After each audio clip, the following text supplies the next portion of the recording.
Hello, everyone. Welcome to everyone who has joined us online today in Maynooth and beyond.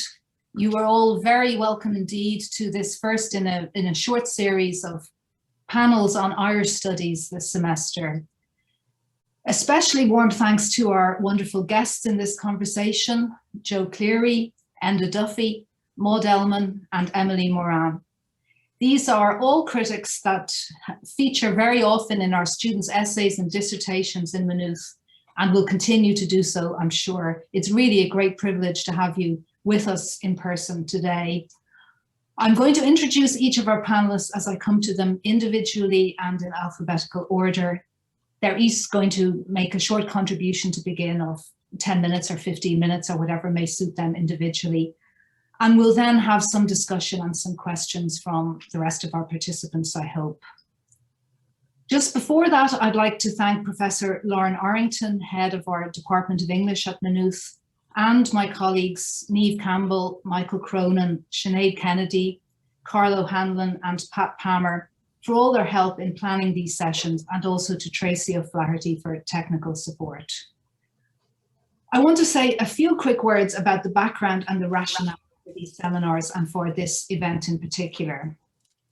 Maynooth English Department has marked the current National Decade of Commemorations in Ireland since 2012 with a number of seminars aimed to encourage debate about the cultural and political legacies of such events as the 1913 Dublin lockout, the Easter Rising, the Russian Revolution, and other topics including women and commemoration and the politics and culture of republicanism.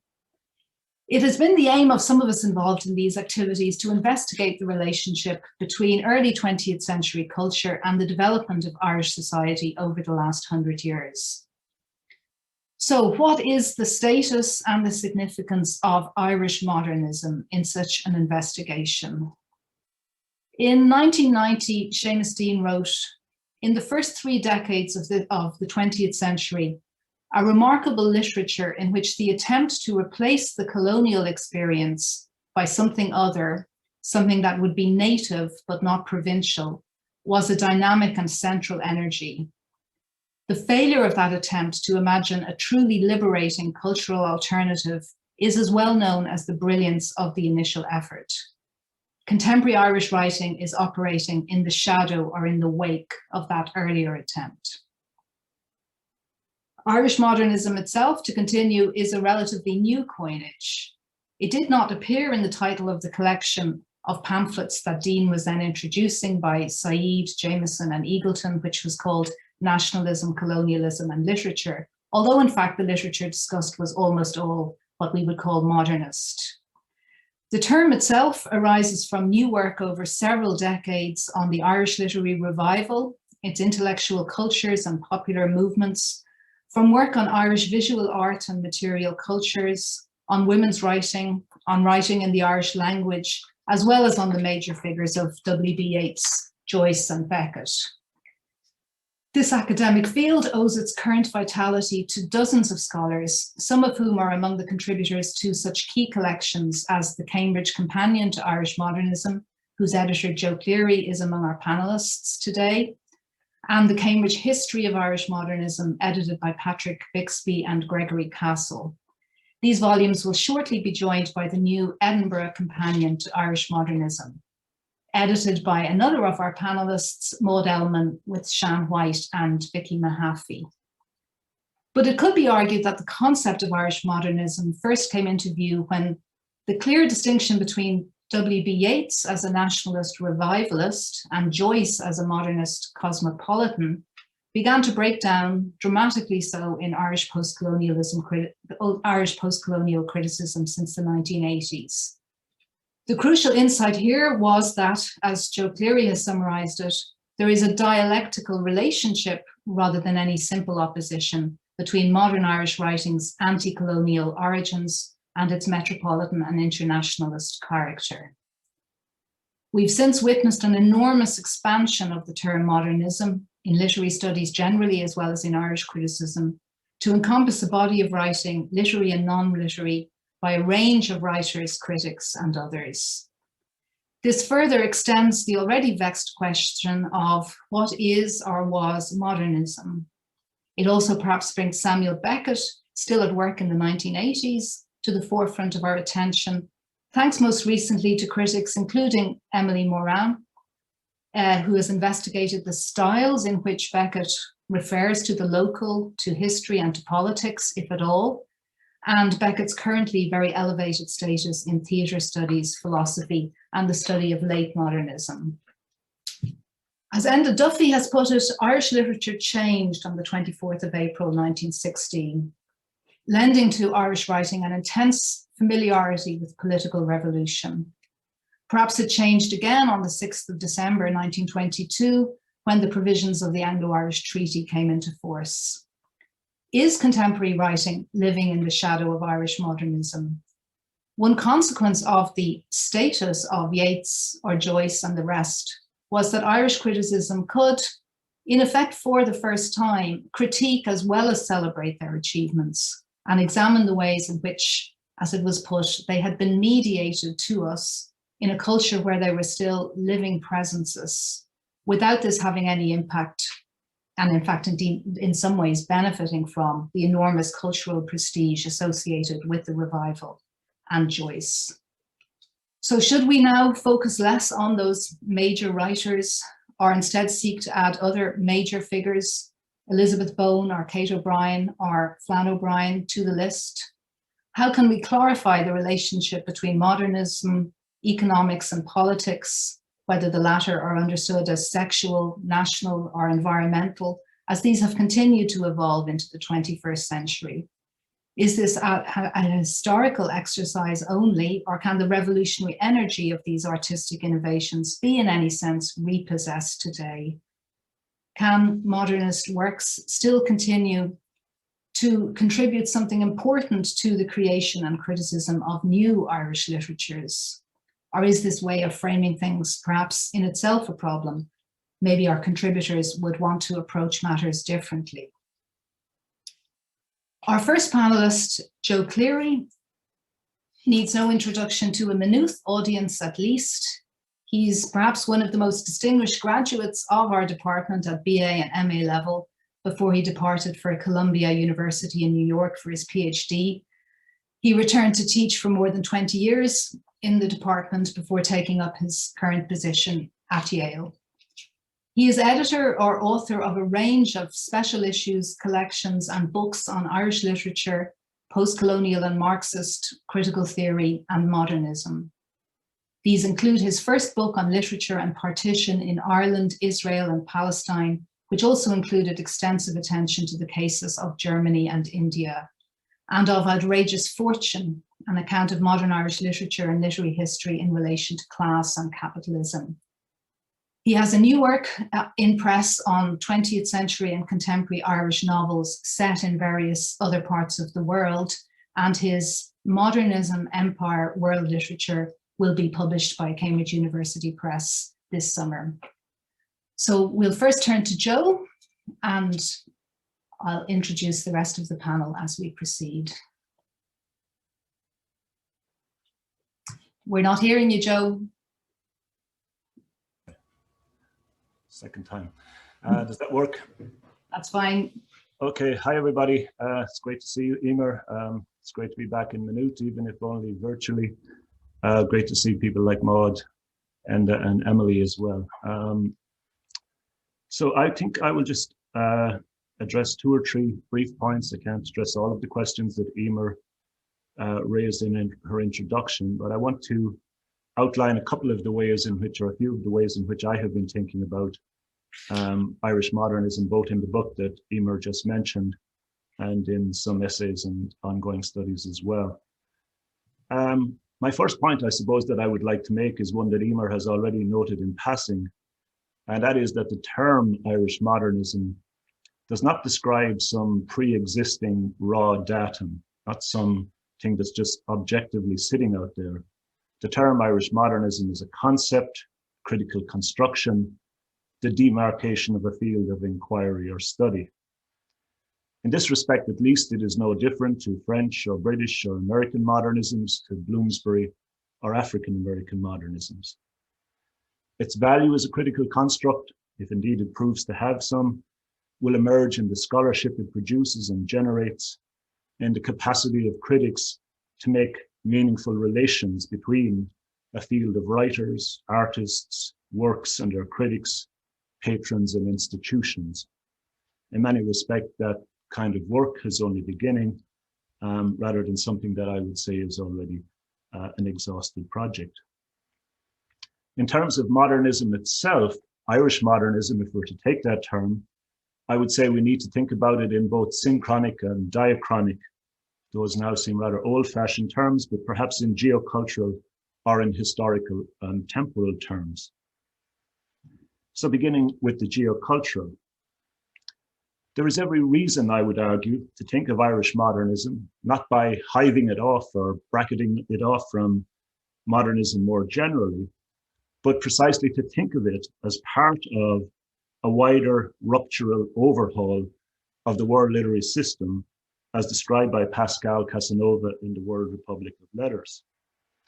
For Casanova, as most people will know, Paris, but I think I would prefer to say the duopoly of Paris and London, was the capital of the modern world literary system from, let's say, the 1800s to approximately the 1960s. It was in these two European cities, Paris and London, that reputations were made, fame won, authors consecrated as figures of international distinction. And certainly if we restrict ourselves to the Anglophone world, in the 19th century, London acted as a capital and arbiter of literary accomplishment and valuation in precisely this fashion. To become important, to become recognized for literary history in the 19th century, Irish and American authors, and in that century those from Canada, Australia, New Zealand or South Africa scarcely registered, to become such they had to be reviewed in English journals, disseminated in English networks to English reading publics, and consecrated in London. Even at the end of the late 19th and early 20th century, Irish and American writers are still gravitating towards London and Paris. The figures involved are all well known and don't need to be reiterated by me. But what is beginning to be different in this period, I would suggest, is that both in the cases of the United States and Ireland, something like a domestic national literature is already beginning to be established and to be institutionalized. And that the emigres to the European capitals are now of a sufficient cluster, small but significant critical mass, if you like, and sufficiently ambitious and confident in intention and ability to make a real noise in those capitals, in London and Paris. The works that they produce from the late 19th and into the 20th century are aesthetically strange enough, bold enough, unorthodox and idiosyncratic enough to attract attention, and yet they cannot simply be dismissed or pushed aside as provincial barbarisms or peripheral monstrosities. By the last decade of the 19th century, Wilde and Shaw are already two of the most prominent and innovative figures in British theatre. In Dublin, Yeats, Synge and Gregory established the Abbey Theatre, which will become a famous theatrical institution for a while at least. O'Casey's experimental works follow in the 1930s, by which stage in the United States, Eugene O'Neill is already a dominant, perhaps the dominant figure in American theatre. Henry James, the master, is in his own day recognized as perhaps the most ambitious British novelist. After him comes Joyce, and after Joyce comes several Americans, Stein, Des Passes, Faulkner, to mention but a few, who take the novel in all sorts of new and bizarre directions. And by the 1920s, it's widely recognized that there are very few, if any, English poets as ambitious or as accomplished as Yeats, Eliot, and Pound. And by this stage, Eliot, of course, is not simply an emigre poet. He is the editor of the European-minded Cosmopolitan, the Criterion, and on his way to becoming the most authoritative literary critic in London, the Pope of Russell Square, as he was sometimes called. Across the Atlantic in the same era, the American universities are beginning to become a new force in critical authority and arbitration. But it is outside of the universities, in the reviews, the little magazines, and the American reviews generally, that critics like Amy Lowell, Edmund Wilson, Lewis Mumford, and others are beginning to recognize something that we might now call modernism, and treating it, I think, with far greater openness and receptivity than are most of their English counterparts. So for me then, I would say that there's a case to think about modernism, that word, as a kind of literary symptom, a registration at the level of style and form of the breakdown and reorganization of the world literary system previously regulated by Paris and London. In this era, the Paris and London system by no means disappears, by no means becomes unimportant, but it is flanked on one side now by New York, and on the other after 1917 by Moscow. And by the end of World War II and the Cold War, that world literary system is already a much more complex, more multipolar field than it was in 1900, let's say. And in the case of the English-speaking world, things have been reconfigured too. Now London finds itself triangulated between Dublin and New York, Dublin for a time at least, and increasingly overshadowed by New York especially. To my mind, modernism is the name that we give to some sort of recodification of literary value in this era. And the Irish contribution to this reorganization of the Anglophone literary field, in this conjuncture at least, is not a minor one. Nothing of a similar kind had happened in the 18th or the 19th centuries. If we move from geoculture, thinking about it geoculturally to historically, I think there might be value in distinguishing between a high and late modernist moments in Irish modernism. We can find something like the beginnings, a nascent modernism in the works of George Moore or Wilde, Shaw, George Egerton or Synge, but the really major works in Irish modernism, Ulysses, the late Yeats, the expressionist O'Casey, come after World War I and its outplay in Ireland.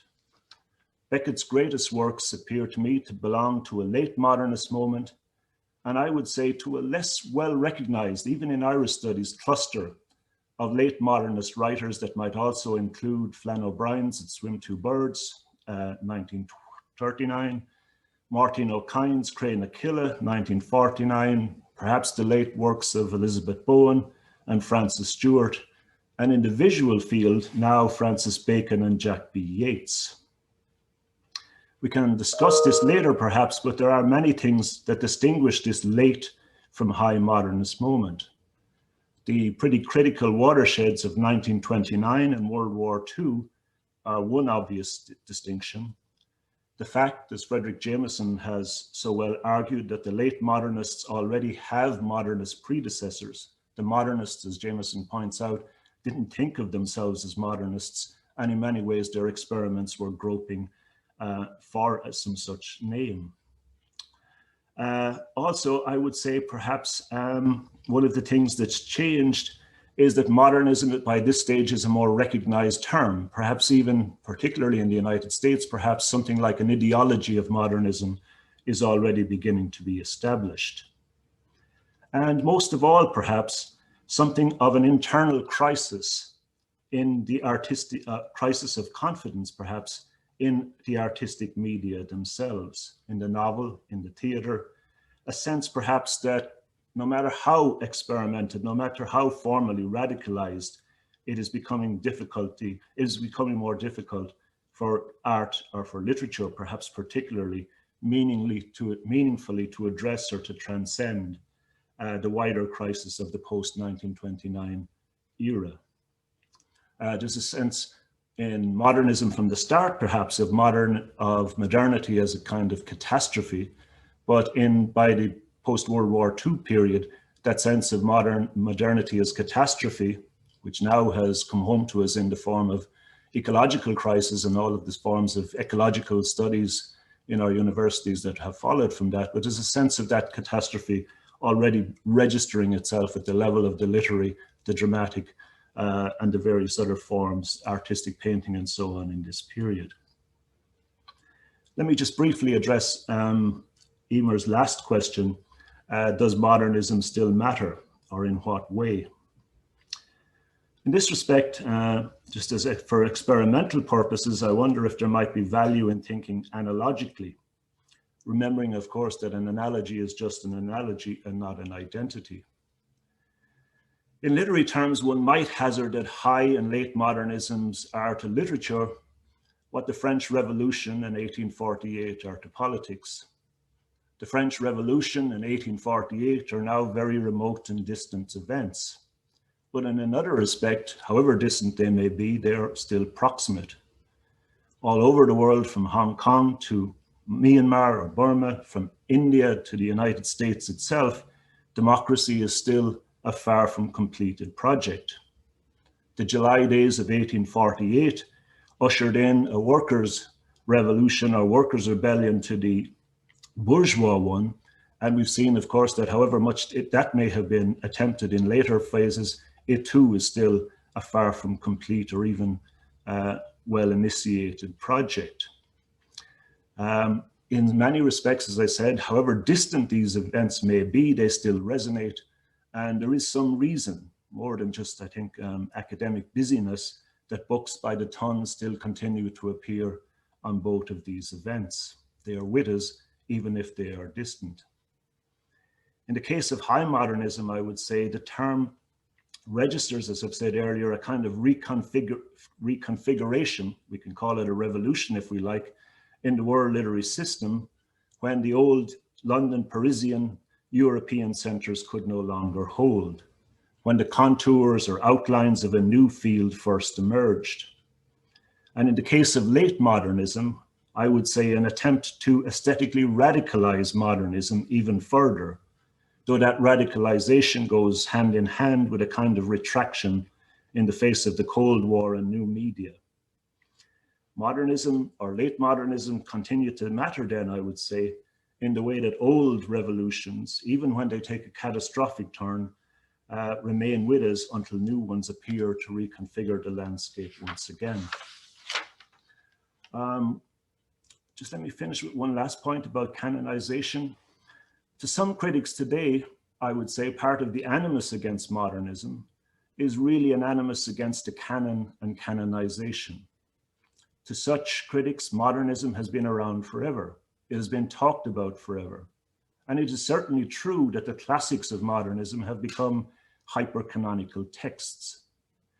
However, I think it's salutary to remember that in many cases, it was only in the 1960s or the 1970s that the works of Joyce and Pound, Stein, or Thomas Mann first began to enter university classrooms. Listening recently to some interviews given much earlier by Jameson and Said, I was struck by the fact that both remarked that when they had gone to the university in the 1950s, none of the authors that we now consider the high modernists were part of the university curriculum. Jameson notes that when he went to Haverford College in the 1950s, Joyce was nowhere on the syllabus. The theoreticians, the critics, the names now synonymous with modernist criticism, Sartre, Adorno, Benjamin, Bloch, were unknown, untranslated into the English world in that epoch. 50 or 60 years later may seem a long time, but in literary historical terms, the modernists are still relatively recently canonized figures. The anti-modernist, anti-canonical impetus of our contemporary moment represents a perfectly understandable impetus on the part of new constituencies to find their place, to find their voice in the academy and elsewhere. That's one side of the story, but it also owes a good deal to the logic of capitalist commodification and rapid turnover, built-in obsolescence, and the fetishization of new things. And new literary revolutions, upheavals cannot be willed into existence by changing curricula. As in the political world, regimes come and go, parties rise and fall, famous figures have their day and fade quickly. But in the political, as in the literary world, real revolutions are always a rarity. They are there may be insurrections and elections aplenty, but revolutions are by their very nature very occasional and typically very separated events. And it is because I would argue that modernism was a kind of revolution, as well as the registration, the signification at the level of form of an impending catastrophe, that it still matters and that it still merits our attention.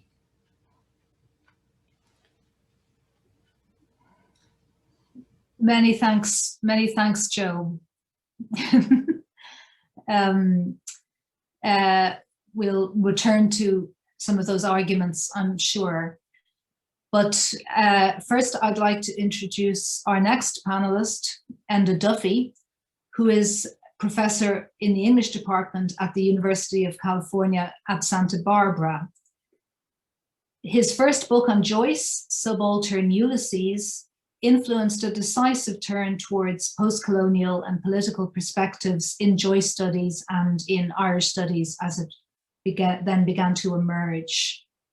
His subsequent work on Joyce and Irish modernism includes key essays on the Irish critical reception of modernist writers and on urban culture, on place, space, and the suburban in Joyce, and on Walter Benjamin and on the city in relation to Joyce as well. Enda also works in the field of new modernist studies more generally, including his prize-winning book on speed and the motor car in modern culture, The Speed Handbook, and after 12 months of lockdown, I really like the subtitle, Velocity, Pleasure, Modernism. Enda is now at work on a study of energy in modernism, as well as on a cultural history of modern Ireland. Okay, we're not hearing you, Enda. Can you hear me now? Yes. Okay. Good morning, everybody, and thank you very much for having me. And of course, a pleasure to be here. And especially thank you to Emer and also the technical folk behind the production with those great emails. It's interesting. I imagine we'll all be in a slightly different register, you know, in the things we say, which hopefully will be good for any audience that's out there. I have also a document like Joe to just sort of read to you, and I called it the shipping forecast. So I will proceed.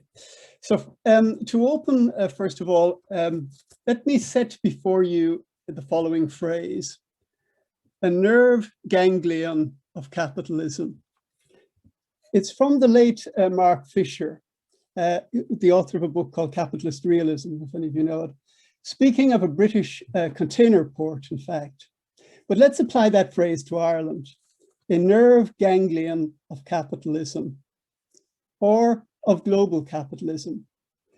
To commemorate our modernisms properly, which is part of what we're thinking of today, I believe we have to grasp what that meant for Ireland then, at the modernist, you know, capital M moment, but more importantly, what it means for Ireland right now.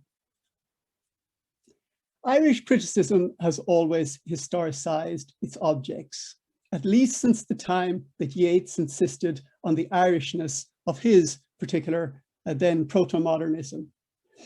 Now the time has come to turn that attitude back to the criticism itself. It has always historicized. It has done so, however, in a series of honestly narrow and often self-interested terms. To fully bring to bear the power of critical theory in our criticism, I suggest we need to analyze more thoroughly than we have been doing, perhaps, at least than I've been doing, the current state of Ireland. That is, to grasp the conditions from which our criticism now comes. So you'll have to forgive me for my presumption, you know, all the way from California, but I've got the social distance and I have the critical distance.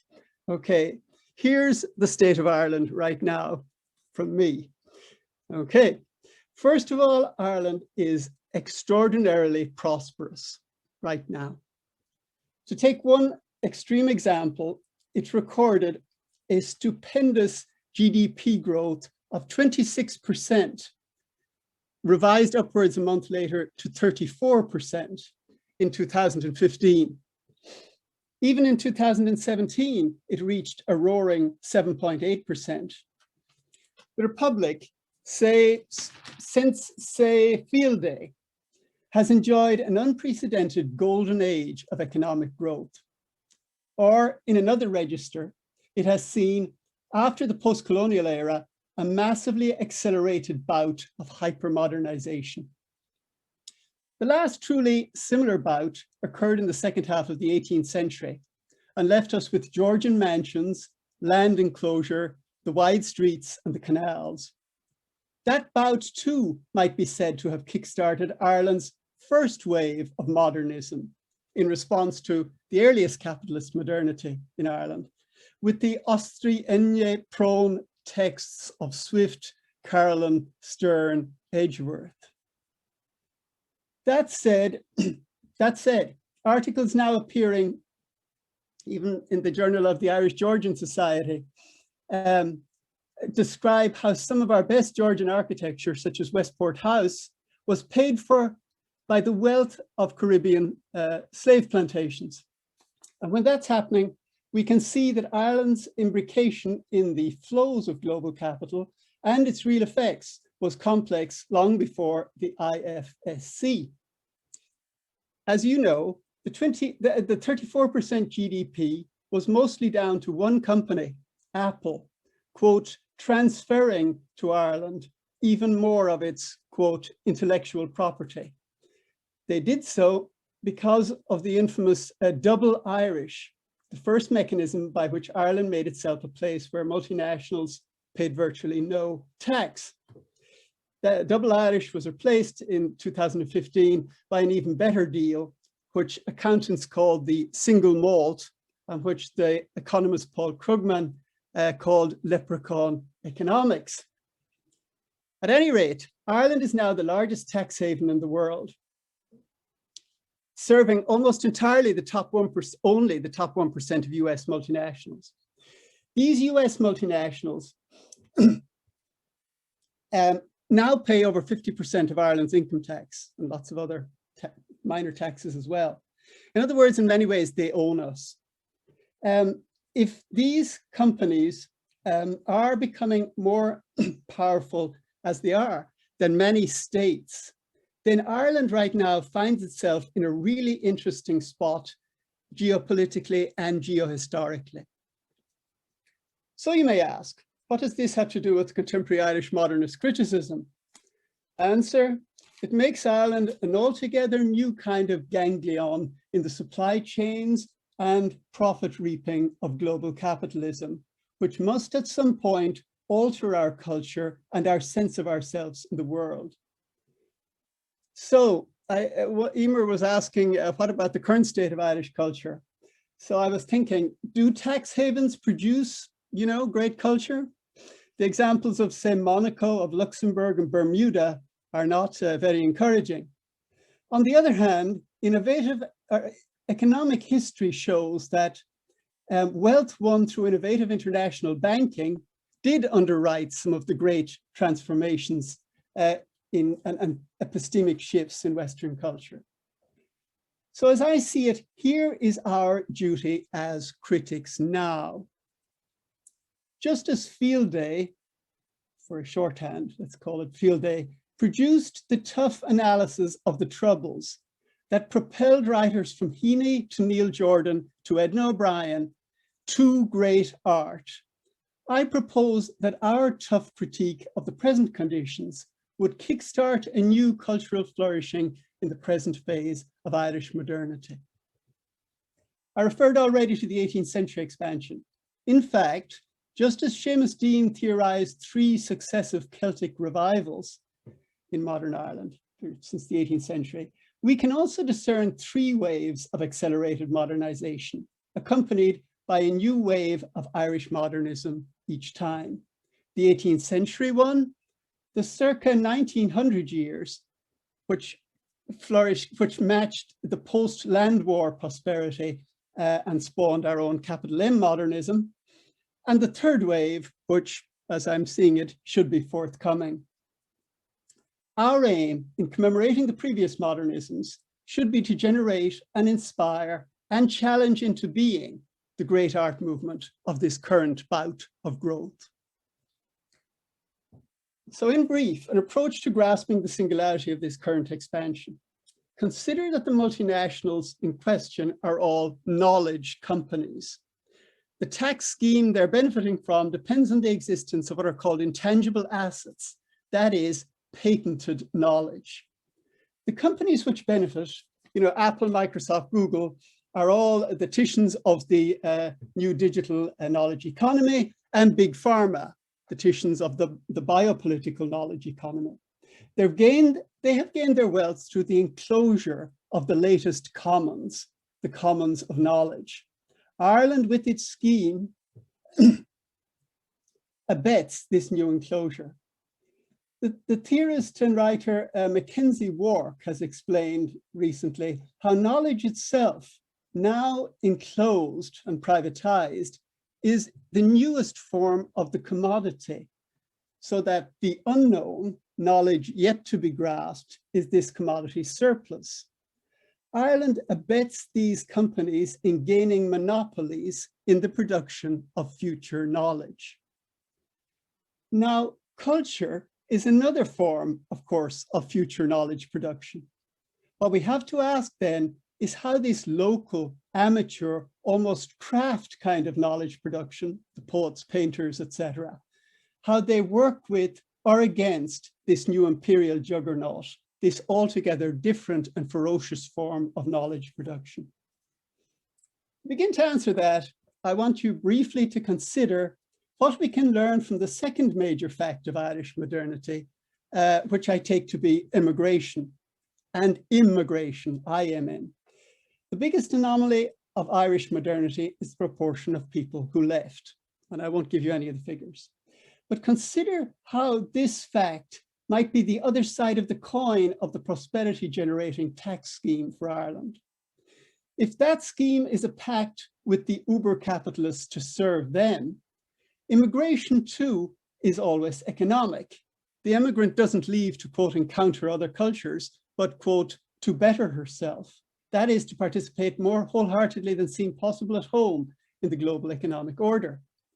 This helps explain why Irish immigrants, utterly unlike the Irish in Ireland, have produced apparently incredibly little culture of their own, despite the names that Joe cited.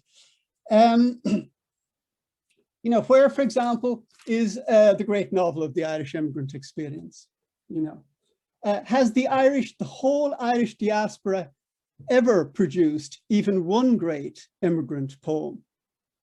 Tons of apparently bad songs, but no great poetry. The immigrant, it is implied, can only have one authentic culture, that of the place she rejected by voting with her feet to leave it. More, we imply she cannot truly access that culture now that she is gone. Hence, the plastic paddies and all that sort of stuff. To be an immigrant, therefore, is, in a funny way, to be sentenced to a kind of silence. Now, I suggest that this immigrant's dilemma, now that Ireland itself has also entered the new neoliberal global order, will soon inescapably be that of the Irish themselves at home. But that's the fear anyway. Remember Evan Boland's poem, Immigrant Irish, maybe one of the exceptions. Quote, "The time has come, we need them, their dread makeshift example," she says in that poem. In the new phase of Irish culture, their experience should be a lesson and perhaps a warning. Hope I have a couple of minutes more. What did they teach us? First, that Irish people, as participators in global capitalism, have been excellent at ditching their own culture. Famously, we're the only Western nation to have completely in a couple of generations shed our own language, for example. At the same time, all of our criticism since Moore and Davis, including, of course, postcolonial studies, has been about preserving and recycling our own culture, those three Gaelic revivals. But the question is not where does culture come from? A la Michelet, an expression of the folk, or an expression or a reflection upon the lived experience of people's lives? It's not that question. It's rather, where is culture going? Ours has grown rich on pastness, feasting on history.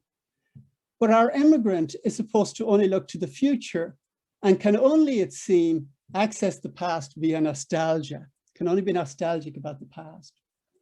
We need to grasp the role of, and again, I bow to Joe, of these dialectical struggles and drivers, as drivers of the next Irish modernism, all foretold in the futurism, I would say, of the last.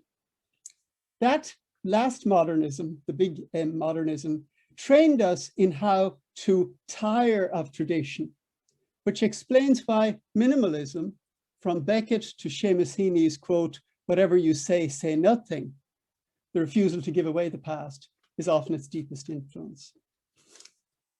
I'm almost done, but I have a few more points. I think that the stakes, excuse me, this impulse assumes in the new global information economy will become clear first through a probing of the old immigrant unsaid. So finally, how do we commemorate? And these are just a few provocations, given that next year is a big commemoration year.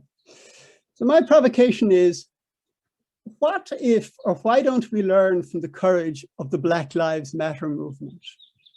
Okay, for a start, I think what we should do is pull down some monuments, because after all, you know, we Irish have practice at that. Let's start, I'm just thinking, with that monument to the immigrants as starving wraiths beyond the customs house, aptly positioned at the entrance to the featureless financial services zone of Dublin. Then let's move to the Joy statue at the corner of North Earl Street. Do you all know these things? You do. At the corner of North Earl Street, put up when Irish tourism discovered Joyce. The most radical Irish modernism repackaged for international tourism. Aptly, both of those are what you call selfie statues, like Molly Malone. My point, do we want to celebrate another romanticized version of the Irish oppressed? Or alternatively, Irish high culture as merely tourist, quote, intangible asset? Note, I'm not suggesting the next step, that we tear down the canonical cultural monuments themselves, although I could easily see how some of them might collapse under the weight of our own criticism. What we should do, I think, is radically revise and reorient our modernist canon. Ireland's alt modernisms, starting, say, with, just off the top of my head, Oscar Wilde and Bram Stoker, and continuing with all those who broke national, gender, class, and all other boundaries after they left Ireland, and then connecting them up to contemporary writing of immigrants into Ireland would be a good first step. This work is already happening, of course, but we, not the powers that be, should be defining its terms. Doing so involves jettisoning the cultural fix of a lot of our current criticism, whereby to enter the canon authors whose enabling creative act was to leave Ireland, to leave it psychically, have to be shown to care centrally about the nation in order to be taken seriously. It was in part by, quote, and this is a good phrase, hating Irish tradition properly. The phrase is from Adorno's Minima Moralia, but I added in the word Irish there, hating Irish tradition properly, and all but silencing it in that minimalist impulse I talked about, that the best Irish-born writers made their world-altering innovations, as in the case, for example, of Wilde and the beginning of modern queer culture. That too is why I think, simple point, Ulysses is based in the Odyssey, for Odysseus was the original enterprising immigrant, and Ulysses are the Irish text that most inhabits the space between the immigrants losing and gaining a culture. That's why I call this paper the shipping forecast. There is, however, and I'm just about done, one last reason why I came up with that name. The Irish-related text, an event that has affected me most, I'd say, in the last decade, is as follows. The suffocating of 39 Vietnamese immigrants as they were being shipped in a sealed container to Poorfleet, Essex, by a group of Irish people. The haulage company owner, Ronan Hughes from Monaghan, Maurice Robinson from Armagh, and so on October the 23rd, 2019. I defy any Irish person to read the final immigrant letter from Pam Trí Mai, 26 years old, to her mom and dad, written as a series of tweets. And Twitter, of course, is one of the companies we have enabled to avoid paying tax anywhere in the world. I defy you to read it without tears running down your face. It might be the most eloquent piece of Irish-related writing since Joyce finished Finnegan's Wake, where, using the voice of ALP, he wrote on exactly the same topic, and I'll quote from Joyce, "I'll slip away before they're up. They'll neither know, nor care, nor miss me." I'm not able to read out Pam Mai's letter because I've not yet generated the criticism that's worthy of it. Whatever commemoration we have, let's make it one that tries to honor her. That's me. Thanks very much for your patience. Okay. Thank you, Enda. Thank you. Thank you so much. You were. We'll move along as best we can, keeping those points in mind. Our next panelist is Maud Ellmann, who is professor of the development of the novel in English at the University of Chicago and a leading scholar of British, Irish, and European modernism and critical theory. She has researched the connections between literature, psychoanalysis, and feminism, and more recently, in her publications and research, has turned to the literature and culture of World War II era Britain. She's the author of several beautifully crafted and thoroughly original books. Indeed, Maud's attention to modernist writing throughout her career is reflected in her own wonderful experiments with critical style. These books include The Hunger Artists, which discussed the H-Block hunger strikes of the early 1980s alongside Samuel Richardson, Kafka, and others. Later books include Elizabeth Bowen, The Shadow Across the Page, which contributed to the recent consolidation of Bowen's position as a leading modernist novelist, and The Nets of Modernism in 2011. And as I mentioned, Maud is also co-editor of the new Edinburgh Companion to Irish Modernism, due out very shortly, a volume that many of us are awaiting with great interest.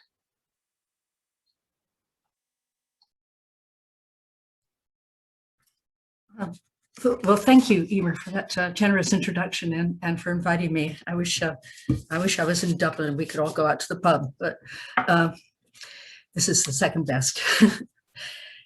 So I thought what I'd do today is just talk briefly about the Edinburgh Companion to Irish Modernism. I just, as Emer says, I just co-edited this with Sean White and Vicky Mahaffey. It's been a long time in the making, but EUP has promised to bring it out in the spring, so, fingers crossed. So I'll just say a little bit about the structure and rationale of the volume, which differs from other collections on Irish modernism in some conspicuous and possibly controversial ways.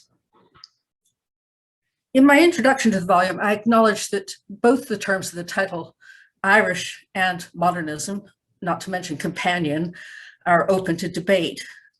The term Irish, as we've been hearing, is complicated by Ireland's colonial, post-colonial, or semi-colonial status, as well as by mass emigration over the last few centuries.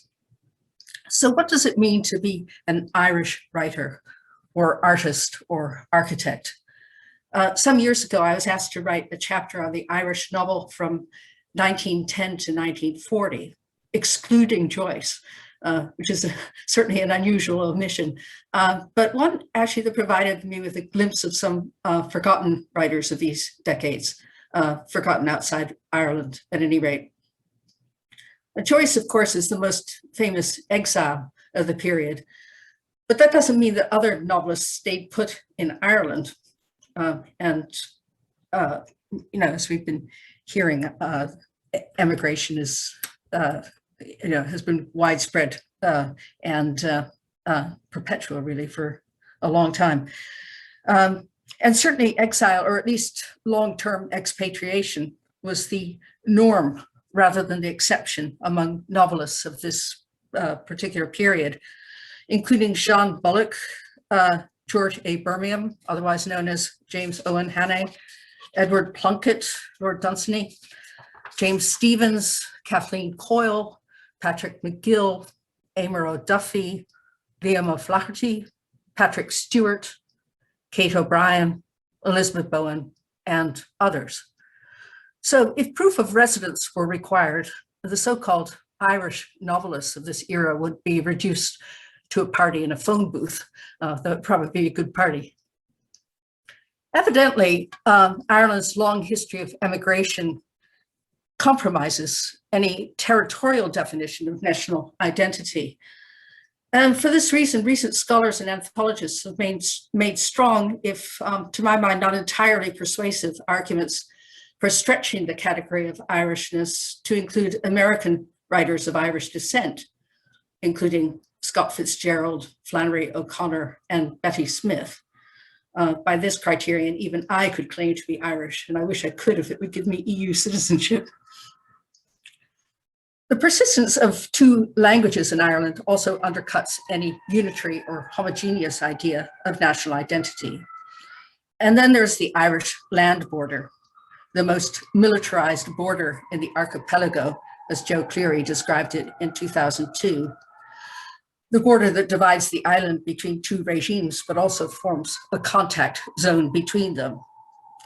They march on one another, to borrow Seamus Heaney's regional expression.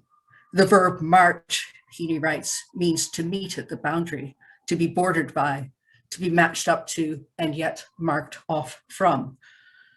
So the word march, therefore, encapsulates the paradox that what divides is also what connects.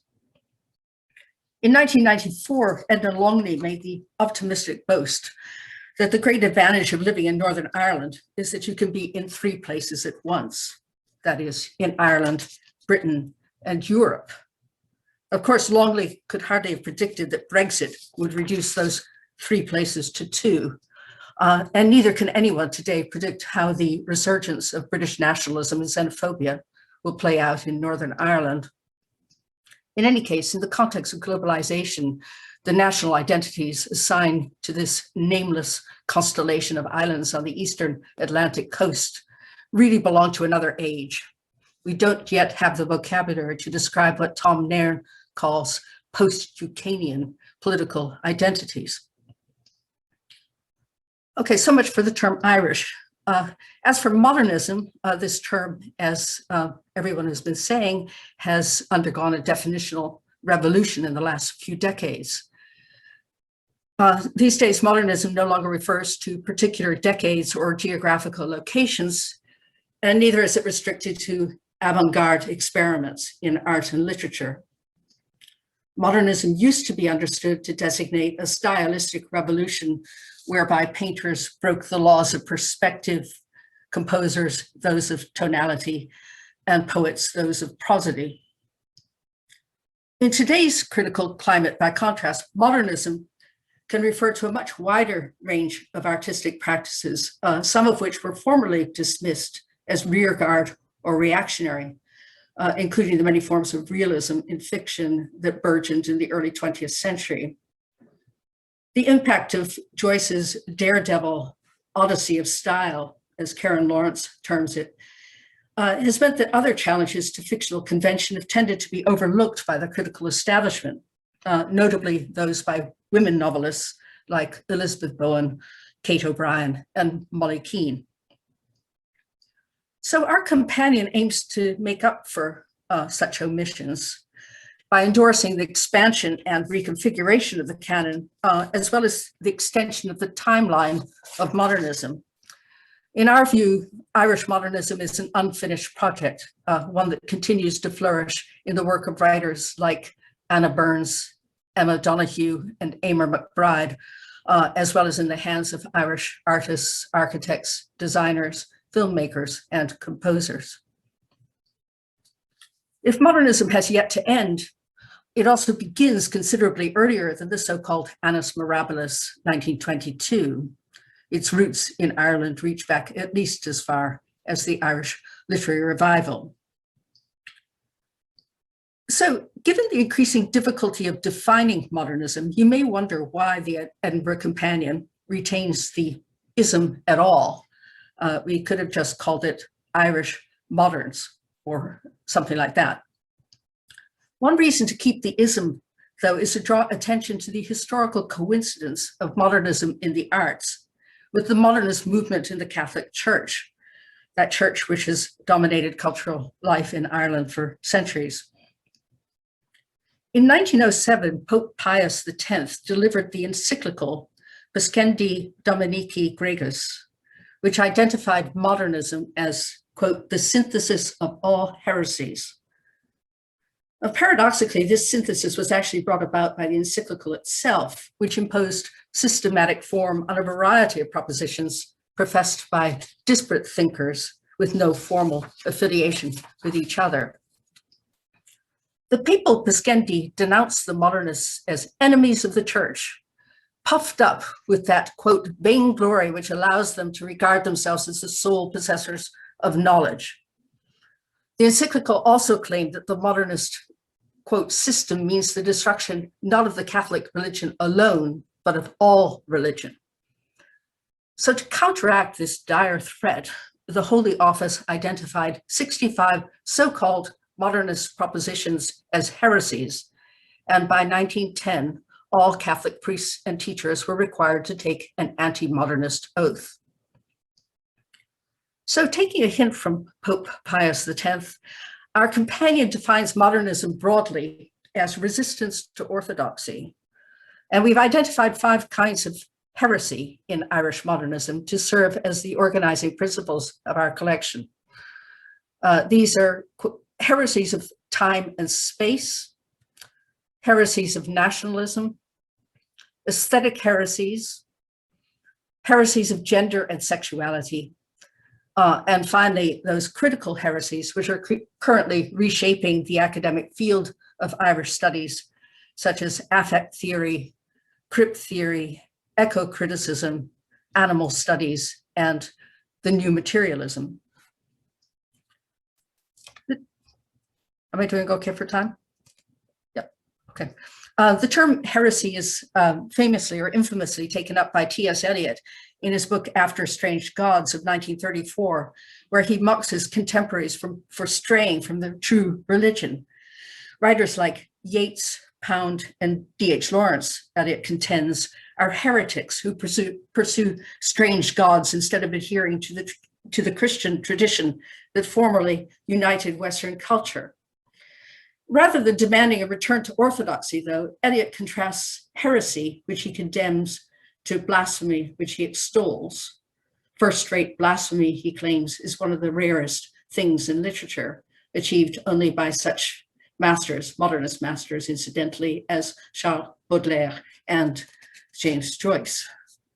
No one can possibly blaspheme, Eliot insists, unless he profoundly believes in that which he profanes.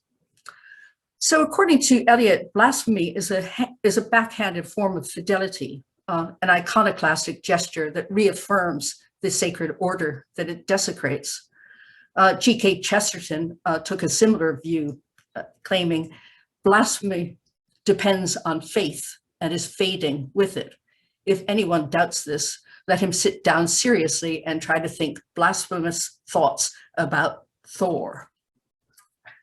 So while Eliot praises blasphemy and condemns praises blasphemy, then he condemns heresy, which wanders off the true path in search of alternative religions, like Pound's Confucius, Lawrence's Dark Gods of Mexico, or Yeats's Gyres and Cubes and Midnight Things. Our companion, though, uses the term heresy in a wider sense to encompass both blasphemous denial and heretical deviation from established pieties. Of course, the 5 heresies we've identified often overlap, but we've organized the chapters to reflect their primary emphases, with the proviso that heresies are defined by their impurity, as well as by the orthodoxies they betray, the word betray implying both transgression and revelation. We're also aware of the risk of turning heresy into a new orthodoxy, in much the same way that queering threatens to become a dogma rather than a provocation in literary studies today. If approbation is couched only in terms of subversion, offense, and challenge, these criteria can lose their critical force. So I think I'll end there. We can maybe take that problem up in the discussion. Thank you. Thank you, Maud. We will now move to our fourth panelist today, Emilie Moran. Emilie teaches British, Irish, American, and European literature at the University of York. She works on modern British and Irish literature, theatre, sound studies, media history, European modernism, and the avant-garde. Her books include Samuel Beckett and the Problem of Irishness and Theatre and Human Rights After 1945, Things Unspeakable. Her most recent book, Beckett's Political Imagination, has been very widely hailed as a key and necessary addition both to the scholarship of Samuel Beckett and modernist studies. Notable for its exhaustive retrieval of Beckett's varied networks and affiliations in France, Germany, Ireland, and beyond, the work has been aptly described by one reviewer as tracking the ways in which one of the leading modernists was shaped by and in turn influenced by the world of politics as he wandered through Europe from one end of the 20th century to the other. So Emilie, we can hear you. Can we hear you? Not yet. Not yet, no. I couldn't hear you there briefly. Many thanks, Emer, for your kind introduction and for your invitation. When I began to think about this event, when I first read your blurb, the first thing I did was to reach out for obituaries of Stephen Joyce, and I never really got away from that. I was thinking about the mundane, less pure realities and constraints that shaped writers' artistic and intellectual legacies in universities, archives, libraries, theatres, publishing, etc. Centenaries and anniversaries place questions of literary curatorship in sharp focus, and are also times when all the invisible labour that goes into the teaching, all the invisible labour that takes place in the classroom, that goes into keeping certain texts alive, becomes more visible. The situation with Irish modernism is odd.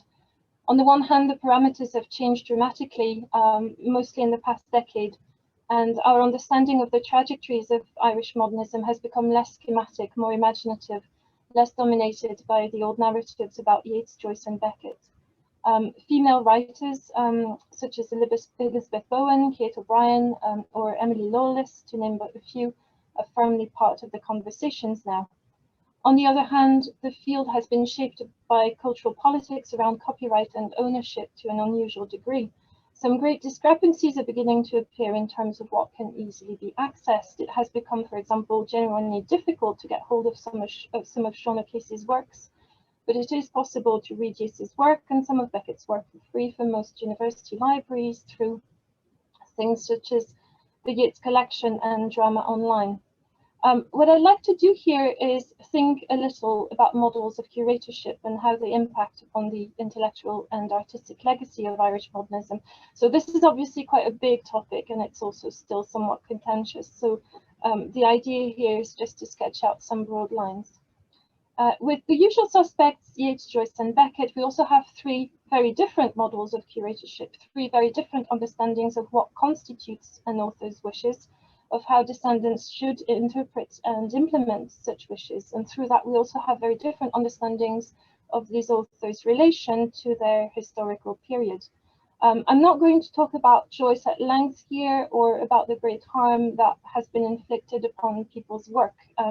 Reading those obituaries saddened me too much, to be honest. I'll just point out that literary estates rely on goodwill, just like universities, and that goodwill tends to be something that literary estates struggle to nurture. The Yeats estate is here one of the exceptions, I think. And maybe I have been wearing rose-tinted glasses, but I haven't found public records of lawsuits around critical uses of Yeats's texts. I also haven't heard of exploitative fees being levied.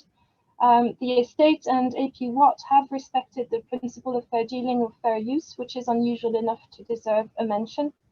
In many ways, the prospects for the study of Yeats could not be better right now.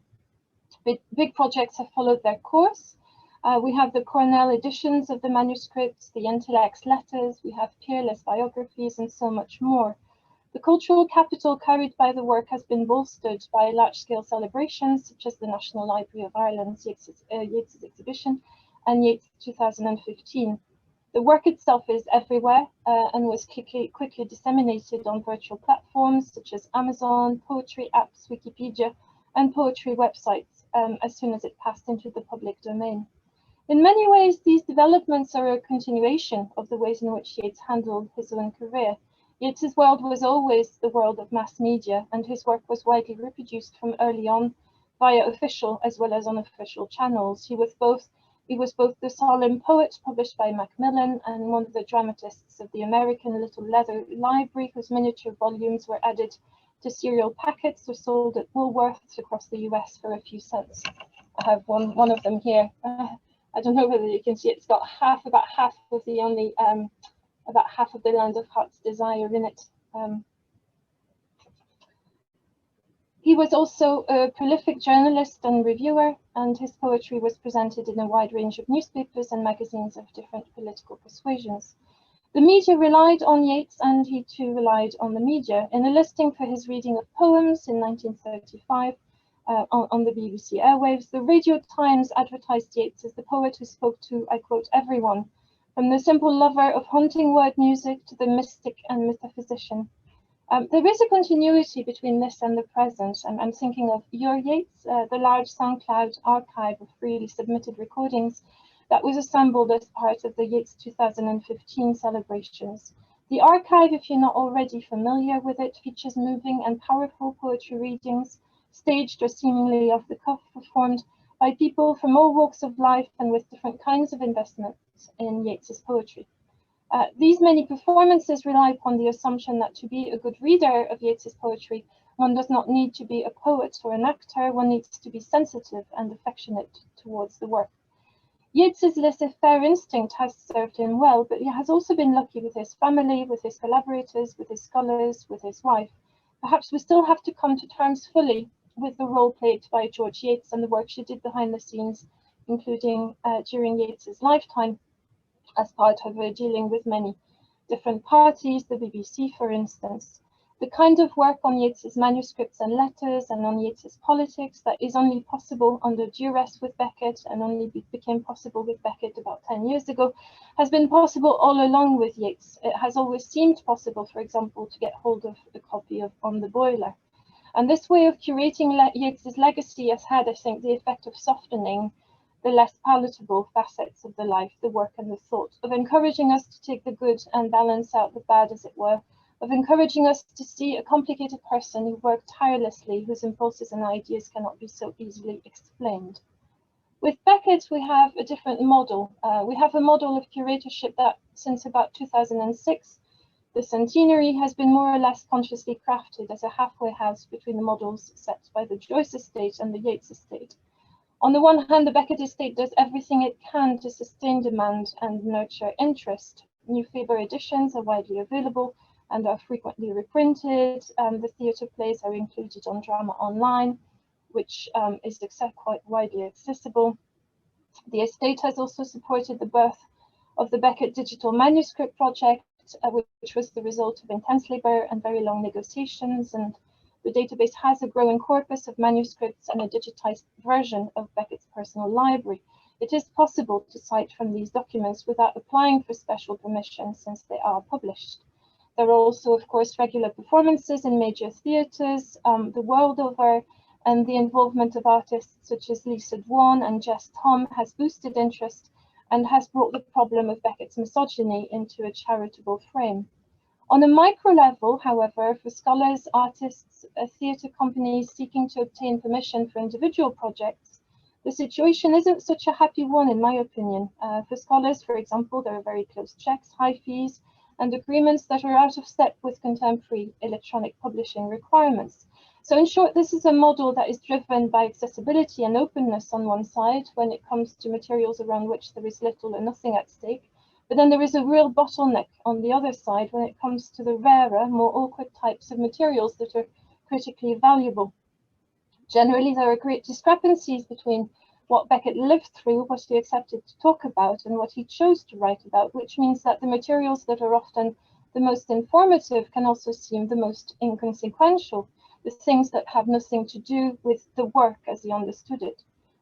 So critical work on Beckett tends to require a lot of piecing and suturing. It is possible to paraphrase at length, but doing so also inhibits or precludes certain kinds of critical endeavours. But overall, Beckett comes out surprisingly well in the 21st century, far better than many of his contemporaries would have expected. We often forget what a low opinion many of his contemporaries had of him. Maybe it is that I told you so dimension. Indeed, Beckett does tell us that the world is nothing but ashes, ruins, and fire. What Fintan O'Toole has called the Yeats test, i.e. we can evaluate the state of the Western world by looking at how frequently the Second Coming is cited, has also become true of Beckett, the writer of ecological disaster, war, and pandemics. There are great ironies to this, of course, given the singularity of his writing, its formal oddities, its indirectness. For the most part, Beckett approached catastrophic events as subject matter to be written about by means of bizarre associations, euphemism, and ellipsis. History poses severe challenges to thought, action, and articulation in his texts. As Patrick Bixby and Gregor Castle remind us in their recent history of Irish modernism is a hybrid field which has intersected awkwardly with modernist studies and with postcolonial studies. I look forward to seeing what happens to those awkward intersections, to the manner in which Irish modernism is taught, configured, and interrogated, as the call to see the history of empire and colonialism taught more fully and taught better becomes louder and clearer through the decolonizing the curriculum movement. We can only speculate about the shifts that may take place given the singular position of Irish modernist writers with their whiteness, their canonicity, their knowledge of the concrete history of colonialism, their refusal to represent history neatly. In some contexts, Irish studies, which is an overwhelmingly white field, as Anne Mulhall reminds us, will not be in a comfortable position. But in other ways, interesting things will happen, not simply in terms of the tectonics of the field, but in terms of the pace and marketization of research, as the insight into colonial history that may become more valued are also those that require years of spade work, a slow and thankless kind of work, at odds with so much else. And that's it from me. Thank you. Thank you very much, Emilie, and thank you to all our contributors. I invite our attendees to ask any questions using the chat function, which I hope will be operating. I suppose I've put myself in the position of possibly attempting to give an overview or connecting the threads of these four very different perspectives on the topic of Irish modernism. I suppose maybe tentatively I could say that two key things are emerging here. One is about the object of modernism, its position in history or perhaps in space and time. The other is about modernist studies, or maybe about our own roles as critics. And I suppose most optimistically, I could say that our panelists agree on the current kind of mission and vibrancy of Irish modernist criticism, accepting especially the points that Emilie was making just there at the end about how this field might fare in a, according to the critical agendas emerging in university literature departures at the moment and in the wider world. But perhaps we could say that modernist criticism is well, and as Emilie points out, the current moment of crisis is in some ways a moment of opportunity, let's say, for Beckett scholarship, and the general sense of crisis and possible ends of the world that we're all contending with at the moment.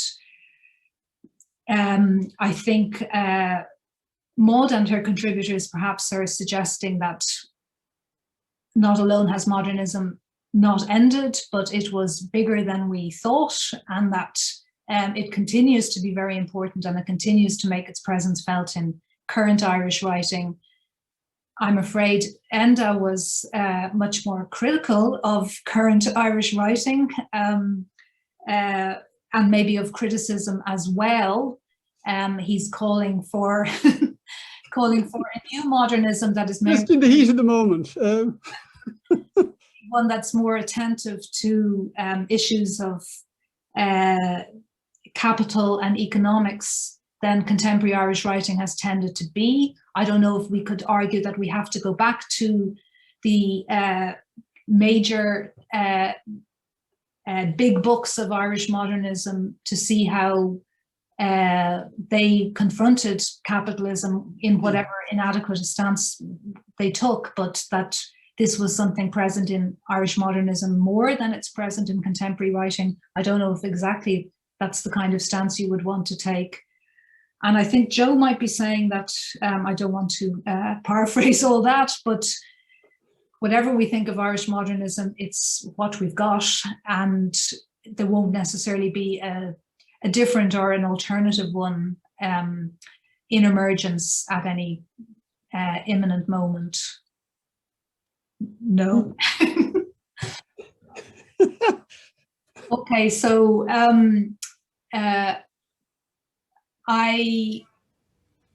if you want to come back to me directly, I see we've got a couple of questions that I'll also read out to you. But if any of you want to object to that brief characterization of what you've said, please feel free to do so.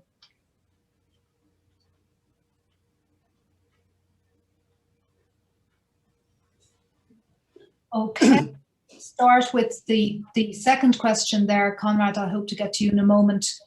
From Ellen. Hi, thanks for joining us. And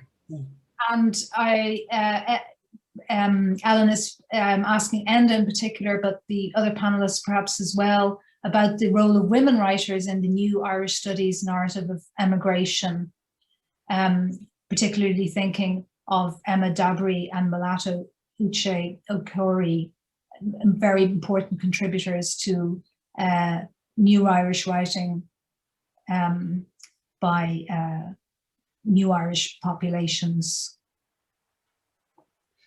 I don't think, Ellen, I think you should tell us, right, rather than me pontificate on this topic. I mean, well, I couldn't hear everything that Emilie said. There was a little breakup sometimes, but I think you referenced Emilie for a moment, or maybe you want to think of it too. You mentioned race, didn't you? Did you you made just a passing, glancing reference to our rather, in the current global context, our unnerving whiteness. And I did mention Black Lives Matter, and there's might be a lot more to be said. Rather than have some deep thought, maybe I could throw a little anecdote at you from California. I watched a few days ago. I honestly don't remember her name. A young immigrant on RTE, or I don't know if she probably an Irish, born in Ireland for all I know. But a girl of African origin singing N17 in a very formal RTE manner. They put this on RTE on New Year's Eve, apparently. And it was really interesting. She was standing there like the Late Late Show, and she sang N17 almost like a well-trained formal singer, which was strange in itself.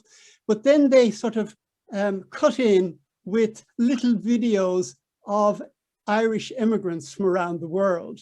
And they kind of played them in as if they were old movies as well. And there were things like Hi Grandad in County Monaghan, things like that, But it was amazing because all of the immigrants that were shown were EMIs, They were all white. They were all people who had left Ireland. And of course, I guess I don't know what they were thinking in RTE, but there was, I suppose, quick reading of it, there was an amazing surplus of, of all the things we like in culture there at that moment, okay? In the sense that here was somebody from the IMMI immigrant world singing this song from the last big wave of immigration in a very polite manner, but her own people, so to speak, were not being shown in the little videos that were breaking in as she sang. And maybe a wonderful synthesis was achieved, but it was a very strange sort of moment for me. So does that suggest anything to anybody else? Yes, I saw that performance, and Tolu McKay is the young woman's name. It was absolutely. What's her name? Tolu McKay, who is an Offaly woman, actually, Joe. I think grew up in Tolu. There you are.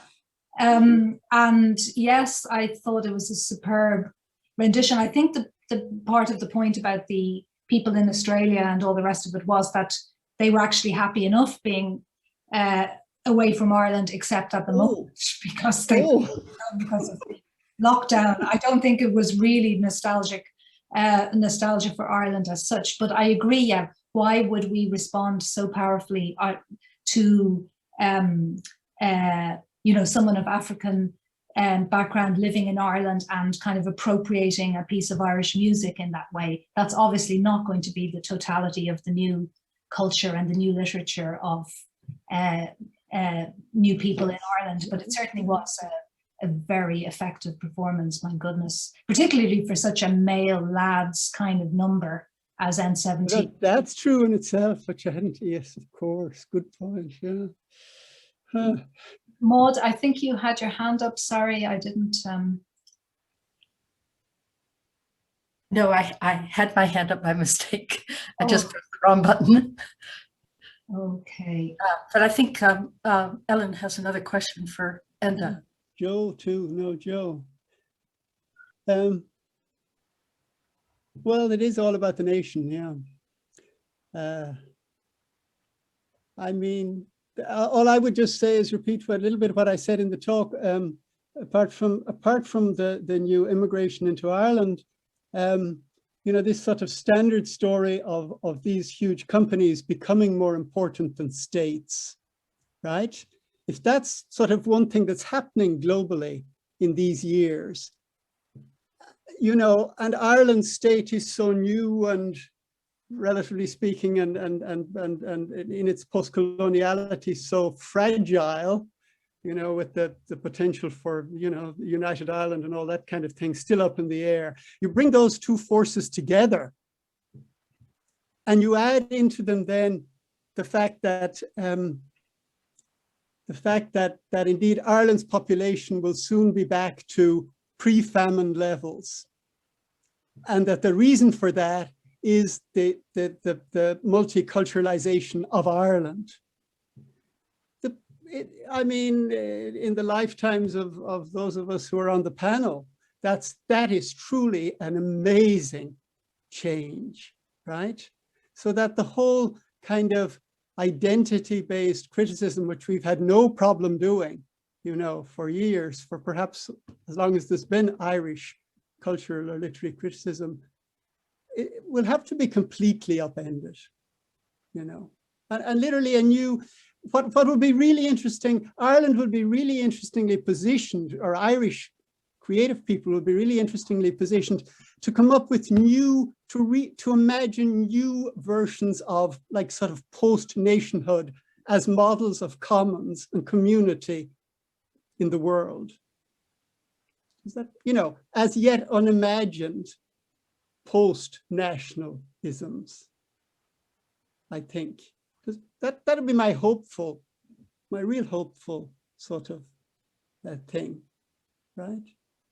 I don't know, just in the way that the previous modernism, a number of us said, truly did inspire a lot of post-colonial, you know, a certain post-colonial empowering mentality for people all over the world. Right? Maybe that's fantastical, but. Joe, were you? Sorry, I'm talking too much. Not at all, Enda, no. It seemed to me that in the course of the various presentations, what emerges is that there's a general acceptance of the term Irish modernism, maybe more so than I might have expected. But nevertheless, despite that, I think there may be 2 or 3 different paradigms or ways of thinking about it. The one that I outlined, I suppose I would broadly characterize as world literary systems and a kind of historical approach. The one that Maud elaborated there, anticipating her volume, is one that wants to stretch the term to include a great deal more than it has done in previous scholarship on modernism. I think the world literary systems one are the ones that we tried to advocate or to articulate, I suppose, in the Cambridge Companion to Irish Modernism, was itself diversifying in the sense that it wanted not just to confine attention to Joyce, Yeats, and Beckett, but to look across the different arts, recognizing that modernism might have a different weight or different timing in the different literary mediums, and also to look at things a little bit at least like criticism, on which Enda wrote, and to look at things like patronage and so forth. Now, in a small volume, these were sort of beginnings rather than elaborations of those topics. But I haven't seen Maud's volume, which is not published yet, but it seems like there the impetus is to diversify more. And a third approach, if I can characterize it, maybe that Edna and Emilie in their different ways have outlined this morning, would be one where you don't start from a historicizing project or necessarily from a diversification impetus either, but to think about criticism and curatorship and what we're doing with modernism now. So the focus is not on, new close readings of Ulysses or new stagings of Beckett or whatever, but to look at how they have been incorporated in various ways into both academic culture and into social culture more generally. And it would be very easy, but a mistake, I think, to put those models into some sort of conflict with each other and to say that their relationship to one another is one simply of antagonism. At some level, that might be the case, but since the term Irish modernism is itself such a recent coinage, I would suggest that that there might be room for all of these projects and to see what each one can deliver by way of analysis and so forth. I certainly think I share, even though my approach is quite different, I certainly share Enda's what was it, conviction, I suppose, at the beginning of his talk, where he outlined the fact that Irish criticism needs to be tough. It needs to not simply celebrate things because they're Irish, whether that's old Irish, white Irish, or new Irish, or whatever. It needs to be able to think, Irish cultural production in terms of what is, as Enda outlined, a really radically different Ireland to the one of either Joyce or Beckett. I could go on, but I just want to say, I suppose, that I think those three paradigms, or those three models of thinking about Irish modernism, will each be productive in its own particular way. They may eventually, there are real differences between them as well, and I'm happy to discuss those as I see them as well. I'm not trying to say, all of these things neatly line up. They don't, but all of them, in an Irish context at least, are reasonably recent.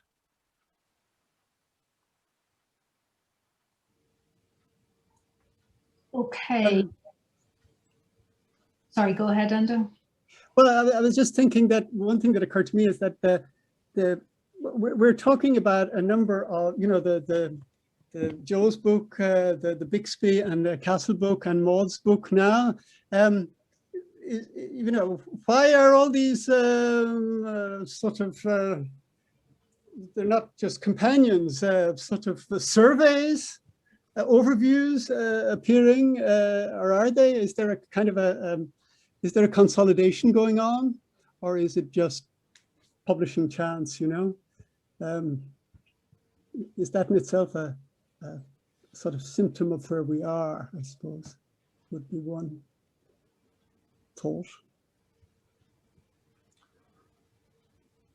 Well, I would have thought that there is a process of consolidation going on, but feeding into that are other factors such as recovery of writers who were not regarded as canonical previously. So it connects with a project of recovering women's modernism specifically, for example. So all of those come together. The danger then is that, I suppose, modernism becomes such an elastic term that it perhaps is too broad. I'm finding it difficult to keep up with the questions, and I've probably already missed some people off the top of the chat. But there's a row here. Question there about specifically that the Yeats Joyce Beckett issue. Can Irish modernism, leave behind the Yeats Joyce Beckett centre and, as John Greene puts it, survive and thrive? In other words, is it about the big books that seemed, I think Bixby and Castle say that at the end of their introduction to the Cambridge History of Irish Modernism, they say the idea that the dialectical, forces at play in Irish modernism, the idea that these achieved some kind of fixity in the big, memorable, epic works, Finnegan's Wake or the trilogy or whatever, that has to be set aside. And do those presences kind of confer coherence or unity of some kind on the field, even if we're writing in conscious, non-canonical ways?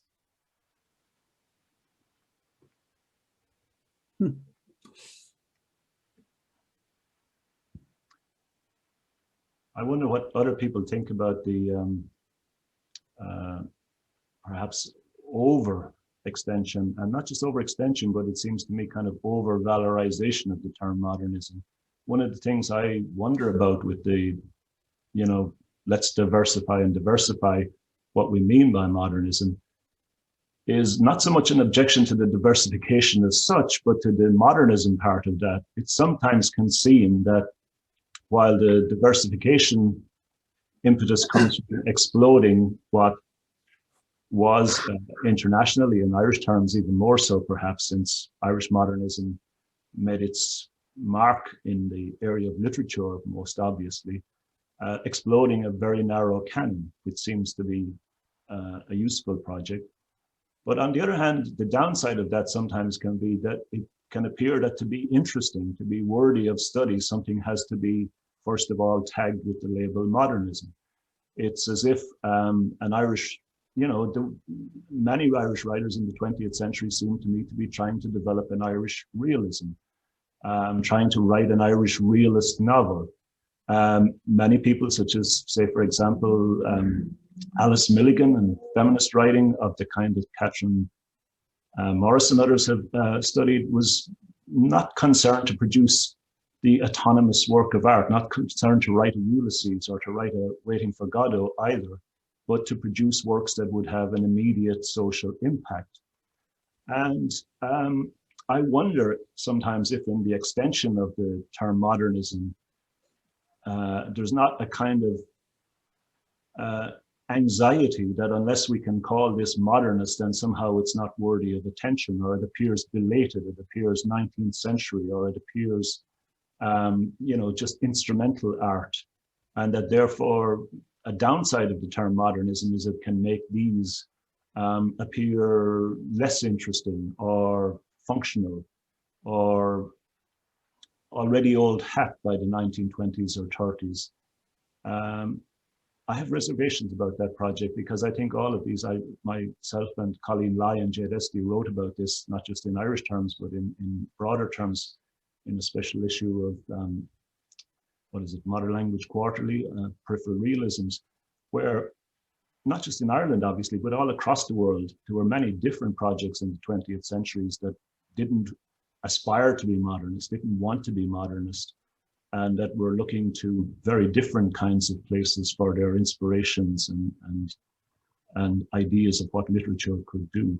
So I wonder sometimes about the overextension of the term modernism. It seems to me to come out of a wordy impulse, but perhaps has had the effect, going back to Enda's question, why all these books, that modernism as a term still remains a kind of like this extraordinary valued thing.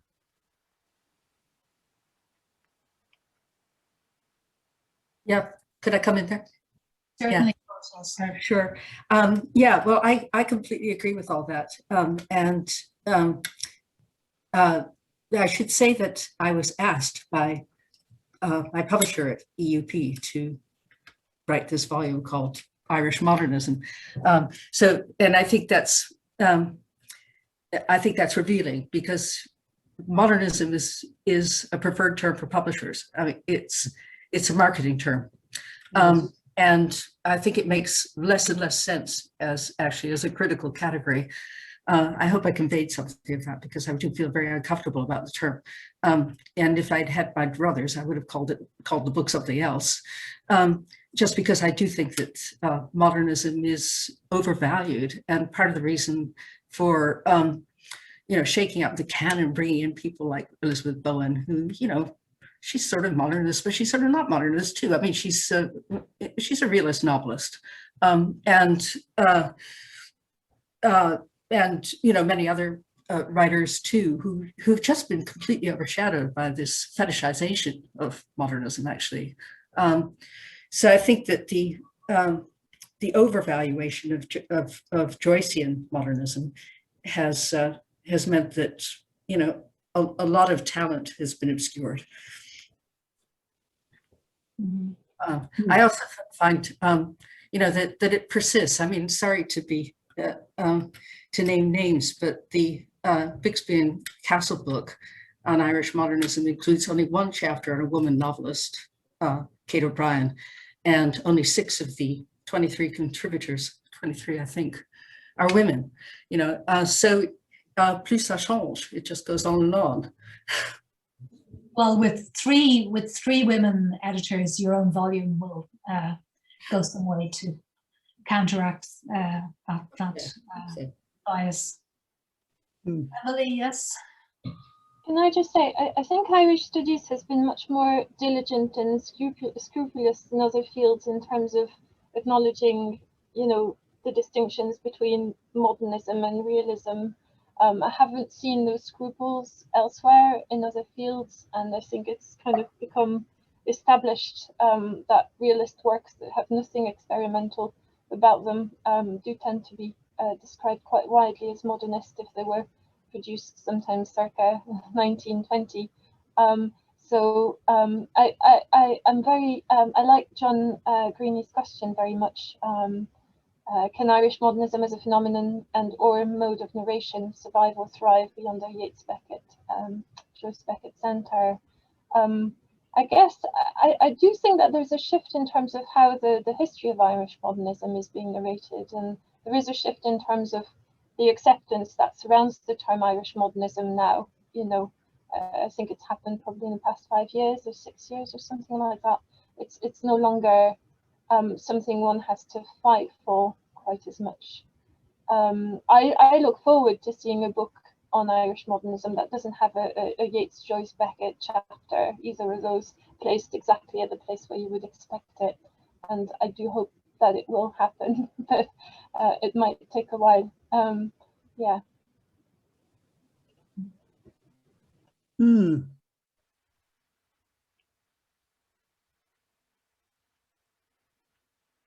Yes.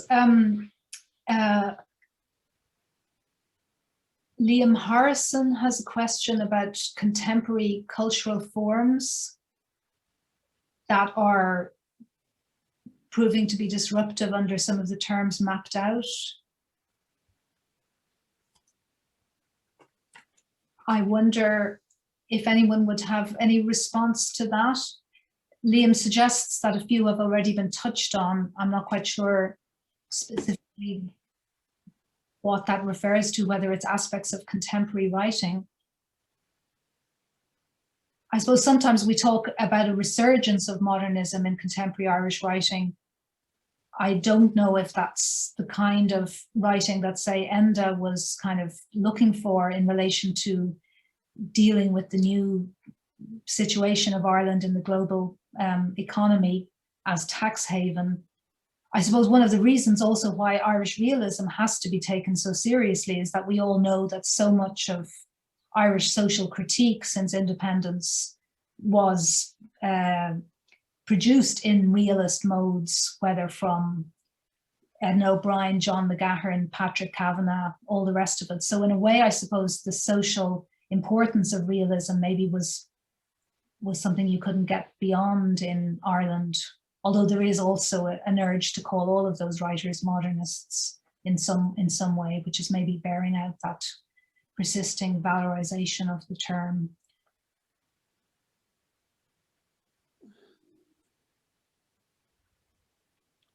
Engagement with migration. Various writers mentioned Emer Martin, which is true, from Jerry Kearns.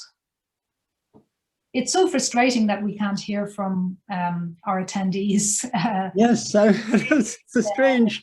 Yeah, it's not satisfactory, and I know that I've already passed over some really interesting points. It's a bit of a double Irish situation, you know. Yeah. There's the panelists and the. Yeah.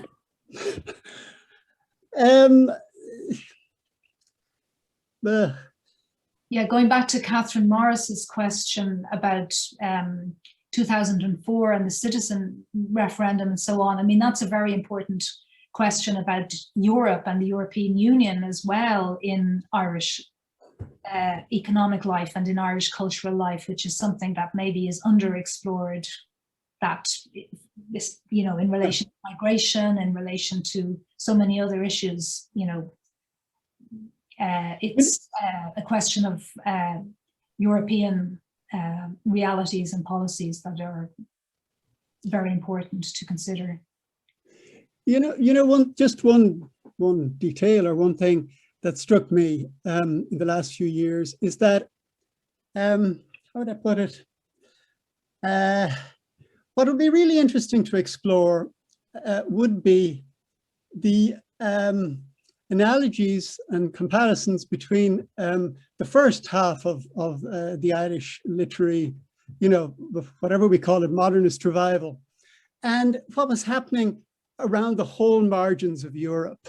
You know, you could go all the way, obviously, Wales, Scotland, Iceland, Finland, Lithuania, the Ukraine, Armenia, Greece, whatever. That whole sort of margins, sort of second level or second, wave of kind of minor nationalisms, we're all in various, like say you take Armenian writing, for example. They've got their Yeats as well. They've got their Standish O'Grady. They've got their Milligan when you get into the early 20th century. And, the sort of, we often do tend to write as if, assume that we made it all up. That we were because of course that's kind of the dialectic of every nationalism, where we're talking about nothing except our own uniqueness. Whereas in fact, all we're really doing is fitting our uniqueness into an absolutely standardized template that's shared by everybody else. And that could be, there's surprisingly little of that work that I know of. And I think it would be, so that we aren't just sort of saying Europe, and then Europe stands for this kind of cosmopolitan thing, obviously, as Joe said, centered on Paris, etc. But rather, just as Joyce went to Paris, the people who, every one of these modernisms sent their delegates there too. And that would be a kind of, to me, an interesting sort of project as a basis for thinking about all the later relationships with, for fully redoing the story about cosmopolitanism that I think we're always still laboring under, the provincials versus the cosmopolitans, which I don't want to get into at all, if that makes any sense. Does anyone else? I don't know how that relates to Maud's project, for example, which is fascinating in so many other ways. Seems to me that one of the things that keeps coming up in the chats, which I'm only barely able to keep up with and listen to people as well, is that the question of migration and immigration is the running thread that seems to come back through them all. I'm not quite sure what to make of it, but it certainly stands out as the thing that people most want to talk about in terms of modernism. And how you make those two conversations connect is actually not immediately clear to me. The point that Maud made at the very beginning of her comments about, the degree to which Irish writers, not just in the 19th century, but for most of the 20th century, maybe even now in different respects,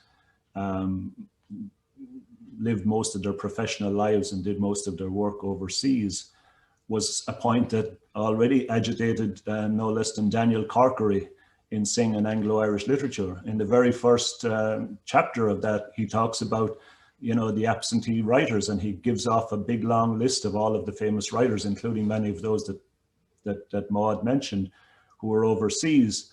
And he said that the writers at home, most of them being unable to function as writers and only able to write as part-timers, might therefore not be classed as writers properly at all, in which case we would only have absentee writers. So this question is not new. I'm not sure that in our own Irish Studies moment now we've really found a method or a critical way to deal with it that really illuminates the issues of immigration or emigration and how to connect that with writing. I did think that Enda made a very interesting point that, for most of the Irish who, let's say, emigrated to America, just to take a situation that I know better, it did seem to be the ditching the culture or assimilating rather than trying to stake out, some sort of high modernist literature was the project.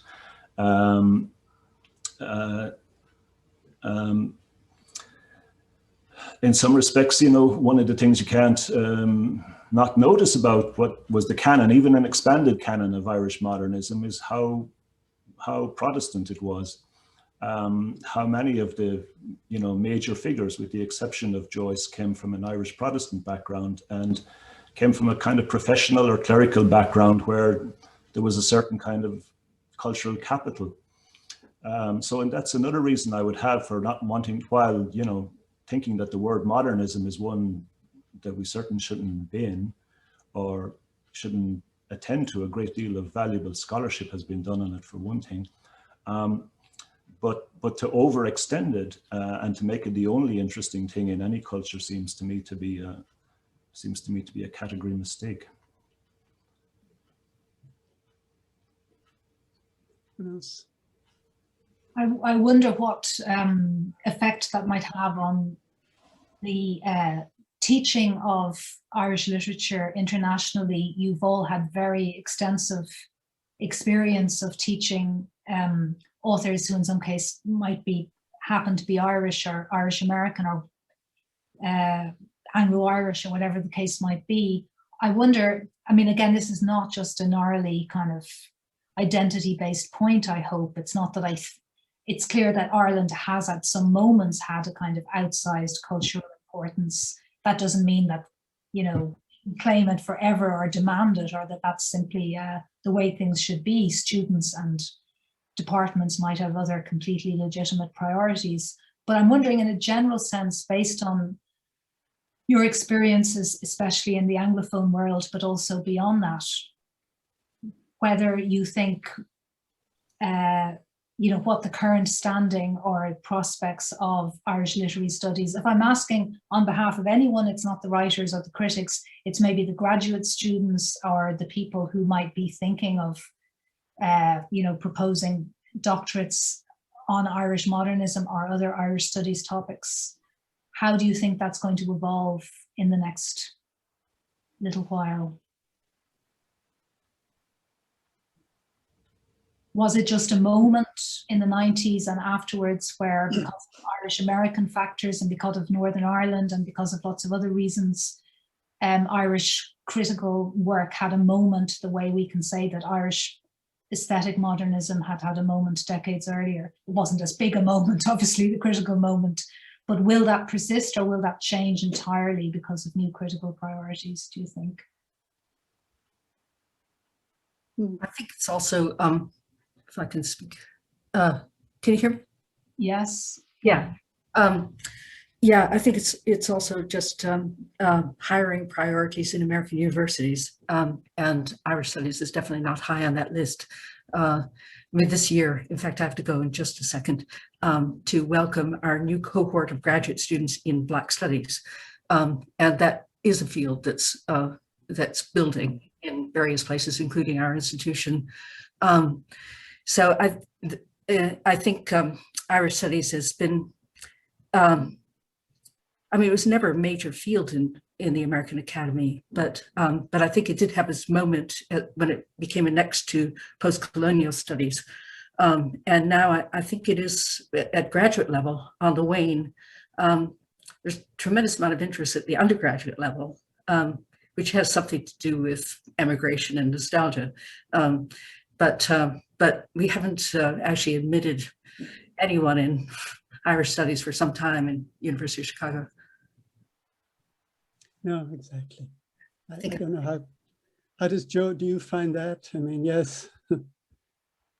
Well, I mean, one of the odd things, I would say several things maybe, but one of the odd things is that while earlier, Enda, you mentioned the point about this sort of publishing run on books on Irish modernism. In fact, in terms of hiring, the field of modernism is like, I think again, partly as a kind of anti-canonical thing, is considered to be at a dead end. That it's not a place that you advise. It's not a place that you advise students to go. You certainly don't advise them to do single studies of Joyce or Beckett or Yeats or something like that. That's considered to be a no-no in employment terms. In the case of Irish studies, I think there's, you know, Yale is not a major venue for that, to say the least, and never was, and probably never will be. There are a lot of people for whom still, you know, the idea that Beckett is an Irish writer, or even that there's an interesting Irish dimension to Beckett, is still kind of, not a one argument. Joyce, to the degree that he gets taught as a modernist writer, still features mostly under the rubric of British modernism. That's why I think, in some respects, the anti-canonical, the impatience with the Joyce Yeats Beckett constellation may be coming more from Ireland itself, maybe becoming more from a sense that in an Irish context, these writers have occupied all the space and taken up the room, and that they need to be elbowed aside by others. But in a wider sort of international context, I don't know about Britain or France, but in an American context, certainly, the idea that Irish writing has much interest beyond these, the canonical figures is still a case to be, is still an argument to be won, I would suggest, except in Irish Studies institutes. Yeah, could I just maybe a tiny different perspective? We'll wind up shortly, but I'd love to hear from Enda and Emilie on that, if you've any thoughts. Quickly, I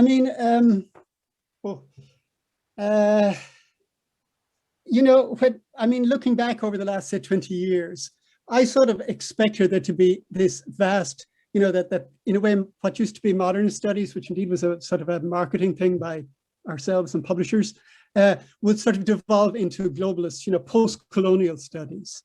And in a way, that's the tragedy for me, that both the tragedy and the triumph, because even in American universities, even the phrase decolonial or anti-colonial or post-colonial now has sort of in one way been taken over by, has been brought into American studies.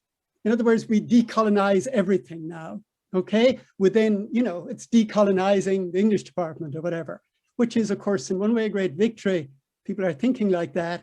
But on the other hand, there's that sort of full-scale story, which, there's vast amounts of work to be done that Joe famously did one, major intervention, comparative work between Irish writing and the writing of another place, right? In full post-colonial terms. There's so much more of that to be done. And I wish there was more of that. I wish that there was from where I'm sitting.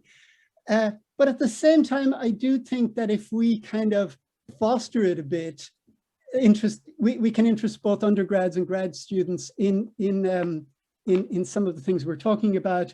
Like, for example, through the ages around here, it's always Pacific Rim studies. Similarly, on the other side, Atlantic Rim studies. Ireland gets to be part of that. And you compare us, like Ellen Scheibel and various others have done, with the Caribbean. You've got this sort of, all those stories are really interesting. The other one, I think that, there's a lot of, I see it myself, for example, here, we fostered, obviously, for hopefully good reasons, a lot connections to, say, Latinx work and everything. And it's obviously very, very easy to not very easy, but fairly easy to think about Ireland in relation to, say, Mexico, and those parallel histories. And that then you interest students who, on the face of it, are not just taking the class because they're named Duffy or whatever it might be, right? The other one would be pop culture. We are, of course, very focused on whether we should, bring somebody into the canon or who we should read and the new writers and how we should evaluate them.